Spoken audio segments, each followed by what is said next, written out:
Magandang araw sa iyo at salamat sa pagpapadala mo nitong mga material.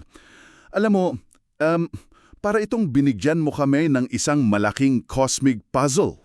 Oo nga, no? Nasa gitna yung konsepto ng Diyos, tapos sa paligid, andyan yung mga piraso na may label na oras, paglikha, katotohanan, pati na rin yung anak o si Jesus. Ang misyon natin ngayon, pagtagpi-tagpiin natin to gamit mismo yung mga sulat na binigay mo. Magandang paglalarawan yan kasi yung mga source mo, parang ano talaga siya, ang isang argumentong inilalatag pa isa-isa. Nagsisimula siya sa isang napaka-fundamental na ideya Ano yon? na merong isang malinaw na pagkakaiba sa pagitan ng manilikha at ng nilikha. At yung linyang naghihiwalay sa kanila, yun yung konsepto ng espasyo-oras. Sige, simulan natin dyan. Ito yung pundasyon ng buong puzzle, di ba?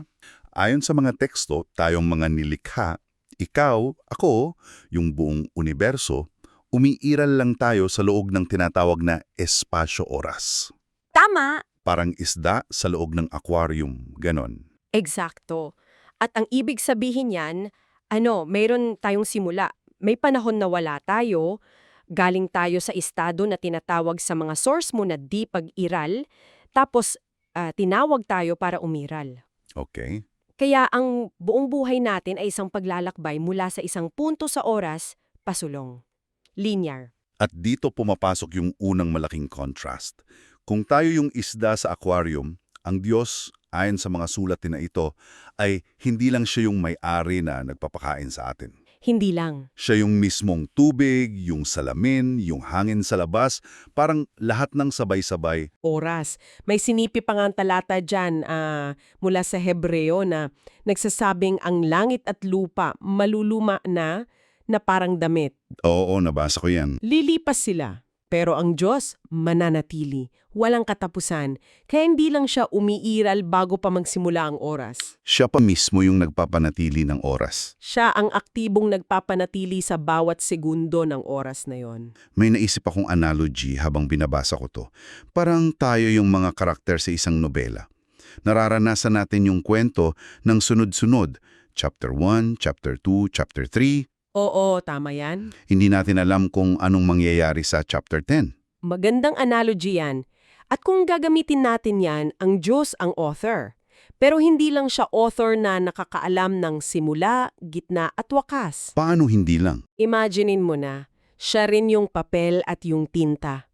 Bawat salita, bawat pahina, umiiral dahil sa kanya at nasa loob niya.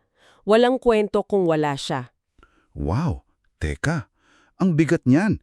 So, kung totoo yung sinasabi sa mga source mo, ang buong universe natin ay parang isang file lang sa computer ng Diyos Oo, na kaya niyang i-delete anumang oras.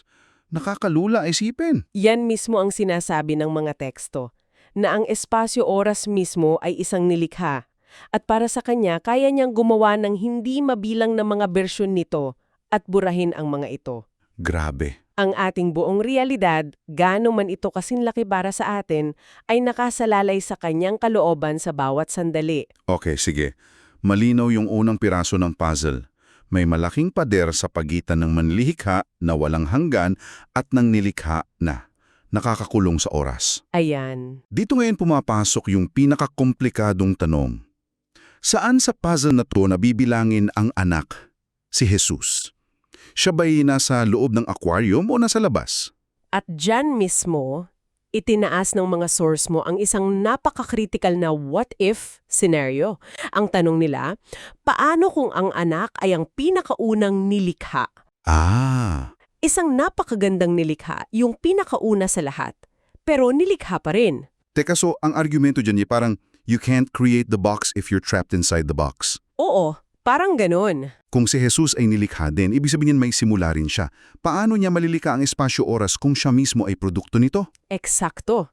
Yan ang lohika na sinusundan ng mga teksto. Kung ang anak ay may simula, ibig sabihin, dumaan din siya mula sa di pag-iral patungong pag-iral. Na siyang definition ng isang nilikha. At yan ang definisyon ng isang nilikha. Tama. At ang isang nilikha ay hindi maaaring maging manilikha ng mismong sistema kung saan siya nakakulong.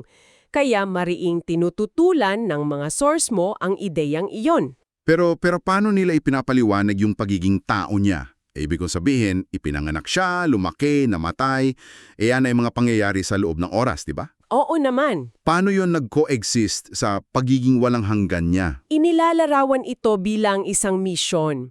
Isang pansamantalang pagpasok sa aquarium, kung gagamitin natin yung analogy mo kanina. Okay. Ang pagiging nilikha niya ay isang anyong kailangan niyang akuin para maisakatuparan ang isang layunin mula sa loob mismo ng sangnilikhaan.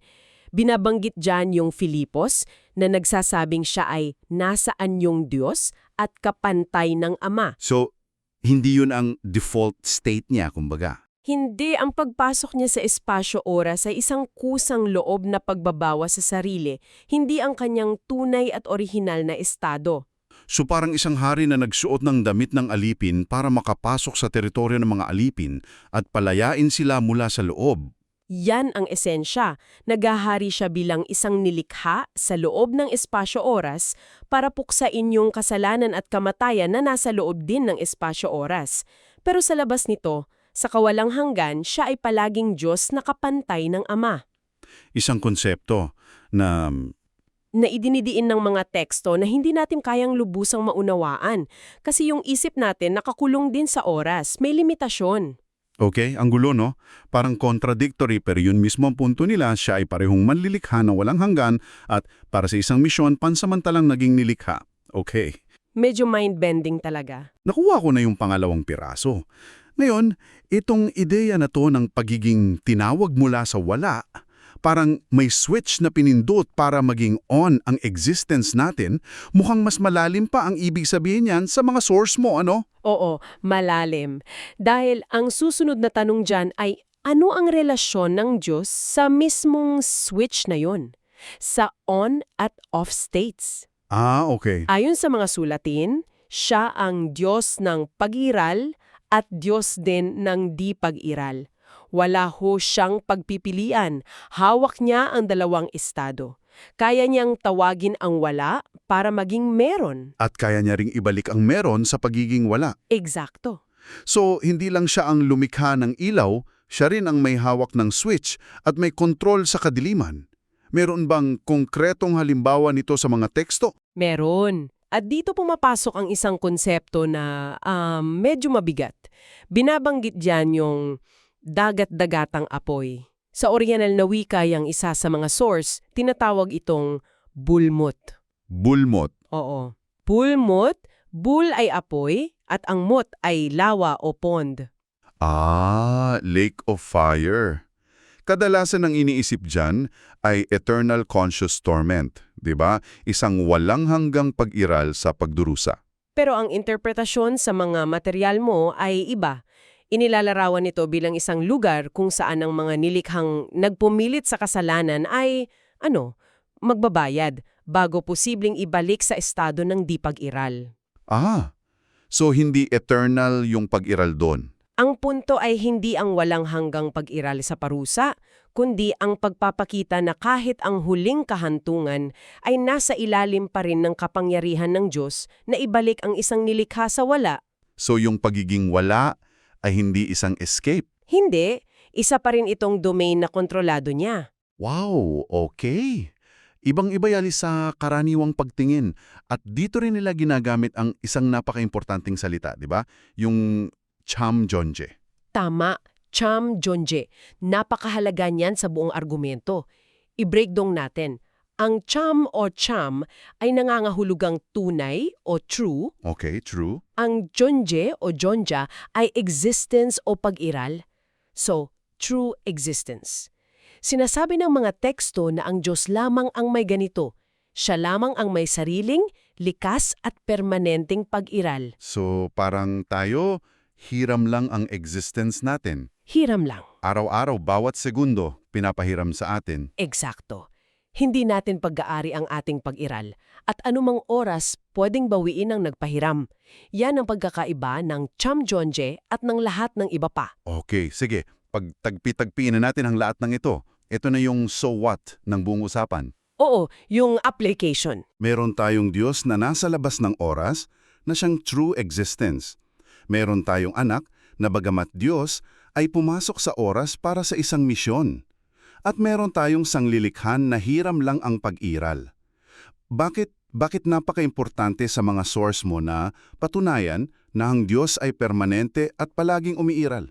Dahil dito nakasalalay ang mismong katotohanan ng lahat ng bagay. May isa pang pares ng salita na paulit-ulit ginagamit, yung cham ulit na katotohanan. At yung kabaliktaran nito? At ang kabaliktaran nitong cogit or geogit na kasinungalingan. Okay. Ang lohika nila ay ganito. Kung ang manlilikha mismo ay hindi permanente, kung meron din siyang simula at posibleng may wakas, ibig sabihin hindi siya ang sukdulong katotohanan. Isa lang din siyang epekto ng naunang sanhi. Oo, at kung ang pundasyon ng lahat ng realidad ay hindi ganap na totoo, ano ang tawag mo sa lahat ng nakapatong dito? Isang kasalingalingan. Parang isang panaginip na walang nananaginip, isang ilusyon. Yan mismo ang salitang ginagamit, geojet. Ang buong universo, ang buhay natin, ang pag-ibig, ang sakit, lahat ay magiging isang malaking kasinungalingan kung ang pinagmulan nito ay hindi ganap na cham o totoo. So, ang pinaka-takeaway pala dito ay hindi lang kung sino ang Diyos, kundi kung bakit mahalaga ang pagiging totoo niya para sa mismong pagiging totoo ng tasang hawak mo ngayon. Oo. The entire fabric of our reality, according to your sources, hinges on God being the ultimate unchanging truth. Eksakto. Ang ating mismong pag-iiral, ang katotohanan na nararanasan natin ng mundo, yung simpleng pakiramdam ng pagiging buhay, lahat yan, ayon sa mga tekstong ito, ay nagiging patunay na ang manlilikha ay totoo. Dahil kung siya ay geogit, Tayo rin ay geogit. Pero dahil siya ay cham, ang ating pag-iral, kahit limitado at hiram, ay totoo. at hindi lang katotohanan ang ipinapakilala niya sa atin sa loob ng espasyo-oras. Sinasabi rin dito na ipinapakilala niya ang kanyang sarili bilang pag-ibig, sarang, sarang at liwanag. Paano kumokonekta ang mga yun? Ayon sa mga sulatin, yung mga konseptong ito, katotohanan, pag-ibig at liwanag, hindi lang sila mga abstract na ideya. Ang mga ito ay nahahayag sa ating realidad sa pamamagitan ng kautusan o kemyong. Kemyong. At ang pinakahuling manifestasyon, yung katawan mismo ng lahat ng ito, ay ang anak. Si Jesus ang katotohanan na nagkatawang tao, ang pag-ibig na ipinako sa krus, ang liwanag ng sanlibutan. Siya ang tulay. Siya ang paraan para ang isang walang hanggang tiyam ay maranasan ng mga nilikhang nakakulong sa oras. Kaya sa pagbabalik tanaw, sa puzzle na binuo natin mula sa iyong mga source, ang lumalabas na larawan ay ito. Ang ating buong realidad ay totoo at makabuluhan dahil lamang ito ay nakasandig sa isang manlilikha na ganap at walang hanggang totoo. Tama. Ang pagkakaiba sa pagitan niya at natin ay ang oras, pero ang anak ang nagsilbing tulay sa pagitan ng walang hanggan at ng may hangganan. At yang hiram nating pag-iral ay isang patunay ng kanyang tunay na pag-iral. Napakagandang buod niyan. At kung tapos na nating buuin ang puzzle, baka pwede kitang iwanan ng isa pang puzzle mas nakakalitong puzzle na pag-isipan. Sige, ano yan? Sinasabi sa mga material na pinapanatili ng Diyos ang lahat ng sandali, nakaraan, kasalukuyan at hinaharap ng sabay-sabay na parang isang kompletong libro. Oo, nabanggit natin yan kanina. Narito ang tanong na maaari mong pagnilayan. Kung hawak na ng Diyos ang buong libro at alam na niya ang bawat salita mula simula hanggang wakas, ano ang nagiging implikasyon nito sa konsepto ng malayang kalooban o free will? Na binanggit din sa mga source mo na ibinigay sa mga nilika, paano nagkakasabay na umiiral ang kanyang ganap na kaalaman sa lahat ng oras at ang kalayaan na ibinigay sa atin para pumili sa bawat sandali ng ating buhay?